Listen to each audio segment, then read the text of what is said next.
c'est ça, c'est pas...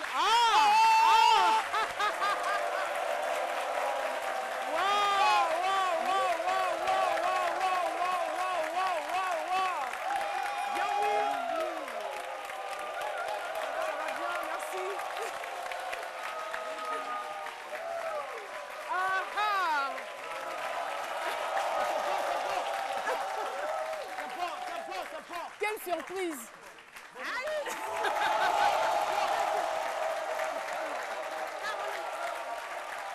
Quelle surprise! Bienvenue! Wow. Eh bien, vous avez raison d'applaudir de la sorte parce que ce n'est pas tous les jours qu'on a l'occasion d'avoir la ministre de la Communication sur le plateau de ce midi.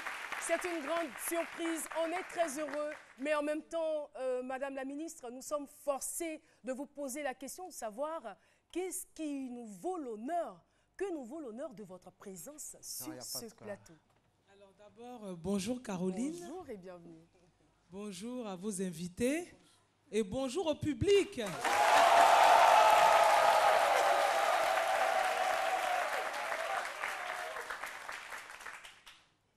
D'abord, je voudrais dire que c'est une journée que vous n'êtes pas sans ignorer, puisque c'est votre journée. C'est la journée de la télévision. C'est la journée de la célébration de la télévision. Alors, à cette occasion, il était important pour moi de venir à la RTI, comme je l'ai fait très souvent, notamment il y a 3 ans. Et je me suis arrêtée. Donc, chaque année, quand je suis venue à la RTI, j'ai fait des déclarations. Et il y a 3 ans, je suis venue rencontrer les techniciens de la RTI. Et cette année, j'ai décidé d'aller à la conférence de rédaction pour savoir comment se font les journaux télévisés. Et je me suis dit, je ne m'arrêterai pas en si bon chemin. Pourquoi ne pas faire une incursion chez Caroline à ce midi? C'est vraiment gentil de votre part. Alors donc voilà la simple explication. On allait bien s'habiller, moi-même j'ai honte. Hein? Non, vous êtes... Mais Philo, c'est pas grave. Je vous rassure, vous êtes très bien comme ça. Ça va. J'allais chercher mon... Allons chercher mon CV. Allons chercher mon CV. Ministre est là, tu n'as pas cherché ton CV. Ils sont de la même race. Alors, Madame la ministre, quel regard portez-vous aujourd'hui sur le paysage audiovisuel? Nous allons partir d'abord de l'Afrique, donc d'un cas général, et ensuite de la position que vous croyez que la RTI a dans ce paysage-là. Alors en tout cas, déjà, dans les remerciements, il faut que, dans les félicitations aussi, il faut que j'en profite pour féliciter le réalisateur de l'émission C'est Midi, qui est une émission regardée. Merci beaucoup. Il vous arrive quand même de suivre l'émission de temps en temps? Absolument. C'est pour ça que je sais comment ça se passe. Voilà, c'est pour ça. Donc le réalisateur Joseph Andiou, je voudrais le féliciter. Le rédacteur en chef. Voilà. Le féliciter, le réalisateur aussi, et puis féliciter tous ceux qui travaillent à la RTI. Tous ceux qui travaillent à la RTI pour nous donner évidemment ces belles émissions, le Talent d'Afrique, le Grand Show, tous ceux qui participent vraiment à nous donner de la joie, je voudrais les féliciter. Féliciter tous les travailleurs, les présentateurs qu'on voit et les travailleurs anonymes qu'on ne voit pas. Qui joue aussi un très grand rôle. Qui jouent un rôle formidable, parce que sans eux, là, il n'y a pas d'émission. C'est clair. Vraiment, les caméramens. Je voudrais féliciter tout le monde. Et bien entendu, je pense que pour orchestrer tout cela, il y a un maître, un chef d'orchestre, c'est le directeur général, que je félicite également pour le travail qu'il fait. D'accord. Après avoir félicité et remercié la RTI pour son travail qui n'est pas facile. Parce que vous savez, parfois on se plaint comme des enfants. Quand la RTI fait de belles émissions, on est content, on est heureux. Quand il y a des choses qui ne vont pas, on se plaint de la RTI, alors que la RTI travaille. C'est comme si on n'a pas du tout droit à l'erreur. Absolument, comme si la RTI n'avait pas droit à l'erreur. Mais c'est normal, parce que la RTI a placé la barre trop haute et trop loin. Et c'est pour cela. Parce que quand vous mettez la barre trop haut, évidemment, on attend beaucoup de vous. C'est clair. Et vous m'avez posé la question, effectivement, de faire une comparaison, un peu, de faire une balade à travers tout ce qui se passe ailleurs. Naturellement, il y a des grandes émissions. Mais aujourd'hui, la RTI est comparée à TF1 en France.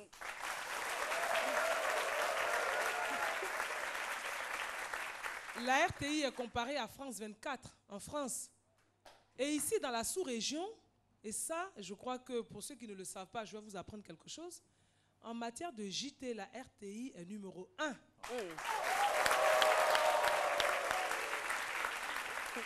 Donc vous voyez, vraiment c'est une fierté. C'est une fierté pour nous de le dire. Ah, vous êtes revenus avec les CV. Dossier nié. Non, d'accord.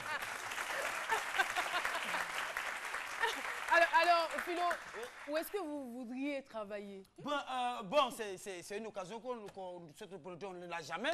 Et dès qu'on l'a, il faut en profiter. Parce que le truc, c'est que la télévision, c'est déjà une branche du ministère de la Culture, du ministère de la Communication. Oui. Et là, qu'est-ce que vous voulez? Mais aller au-delà même de la télévision. Pourquoi être métavisuel? Pourquoi être métaphysique, métavisuel? C'est ce que nous voulons. Aller au-delà. C'est ce que nous voulons. Oui. Je vous rassure, hein, vous l'êtes. Parce que tous ceux qui passent à la télé, là, on les voit partout. En tout cas. Donc, dans le monde entier. Et c'est pour ça qu'on dit que, justement, la télévision est un audiovisuel qui est très puissant, qui va partout et qui va au-delà des frontières. Donc, vraiment, pour rebondir encore sur la question que vous m'avez posée, la RTI ne doit pas avoir honte. La RTI doit être fière d'elle parce que la RTI a fait du chemin. La RTI continue de faire du chemin et va continuer, évidemment. Et la RTI fait du bon boulot. Donc merci vraiment, beaucoup. Ça, là, merci pour cet éclairage. C'est très important. Oui, Madame la ministre, vous n'êtes pas en reste parce que vous aussi, depuis votre installation, vous avez entrepris énormément d'initiatives pour faire avancer les choses dans le secteur de la communication en Côte d'Ivoire. Le temps ne nous permettra pas d'en parler, mais à ce jour... Si, le temps nous permettra. Ministre de la Communication, il n'y a pas de temps. À ce jour, après toutes ces satisfactions... Attends. Quels sont vos projets, quelles sont vos ambitions pour les années à venir? Parce qu'on est au seuil de l'année 2016 et il y a une année 2017 qui se profile. Tout à fait.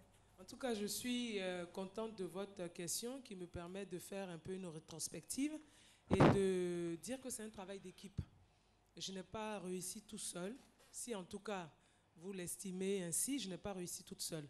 J'ai réussi parce que j'avais une équipe avec moi formidable.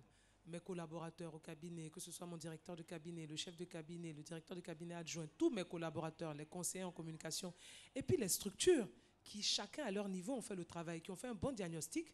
Je veux parler de la RTI, je veux parler de l'AIP, je veux parler de Fraternité Matin, du Fonds de soutien et de développement de la presse. Tout cela ont fait de bons diagnostics en leur sein et m'ont dit, Madame le ministre, voilà les difficultés que nous avons. Si vous arrivez à nous aider à les solutionner, vous allez voir ce que nous serons capables de faire. Donc ce que vous voyez, c'est le travail de tous ceux-là. Et je voudrais vraiment, à mon tour aussi, les remercier. Merci beaucoup. Donc, on aurait quand même souhaité poursuivre l'échange. Tout à fait, tout à fait. Mais voilà, nous avons d'autres contraintes. Et je comprends parfaitement, c'est ce que j'allais vous dire. J'allais vous dire que c'est vraiment une célébration, la célébration de la télévision. Donc c'était l'occasion pour moi de venir échanger avec vous, de ne pas faire de longs discours, mais de dire que nous avons des défis pour les années à venir. Et ces défis-là, nous allons les relever ensemble. Difficile de vous laisser partir sans aborder le sujet de la libéralisation. Je veux dire, aujourd'hui, nous sommes en pleine célébration. Est-ce que c'est un point qui a été abordé? Absolument, c'est pour ça, ça fait partie justement des défis. Nous sommes pratiquement, je dirais, de plein pied dans la libéralisation du secteur audiovisuel. Et cette libéralisation qui a été attendue pendant longtemps par tous les Ivoiriens va se faire. Aujourd'hui, nous avons lancé un appel d'offres. D'abord, le Conseil des ministres a pris une communication au cours de laquelle elle a adopté, donc effectivement fermement, elle a pris la décision ferme d'aller à la libéralisation du secteur de l'audiovisuel. Et après cette décision qui a été prise, elle a demandé à tous ceux qui sont justement les maîtres d'ouvrage de se mettre au travail pour que nous puissions aboutir à cela. Donc au niveau de la ACA, la Haute Autorité de la Communication Audiovisuelle, les dossiers ont été déposés. Les dossiers sont en train d'être examinés par une commission d'appel à candidature qui est présidée par le ministère de la Communication avec les ministères techniques qui sont concernés. Et lorsque nous finirons cette phase-là, nous pourrons donner des autorisations à des éditeurs pour pouvoir éditer en Côte d'Ivoire, bien entendu en mettant en place le diffuseur, qui va donc autoriser ces différents éditeurs à faire une télévision en Côte d'Ivoire. Maintenant, je voudrais juste préciser cependant que c'est très important au niveau donc, du gouvernement. Nous avons adopté une loi qui va passer bientôt à l'Assemblée nationale. Et dans le cadre de cette loi-là, nous avons dit très clairement que tous ceux qui vont venir faire de l'édition en Côte d'Ivoire ne le feront que sous réserve de respecter la condition d'avoir un programme qui contienne 20% de production nationale. C'est très important.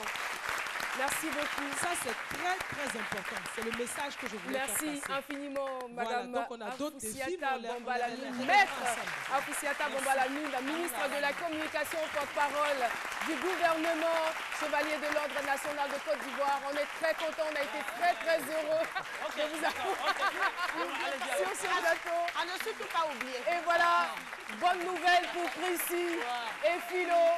Madame la ministre part avec leur dossier en main. Merci beaucoup. Et voilà.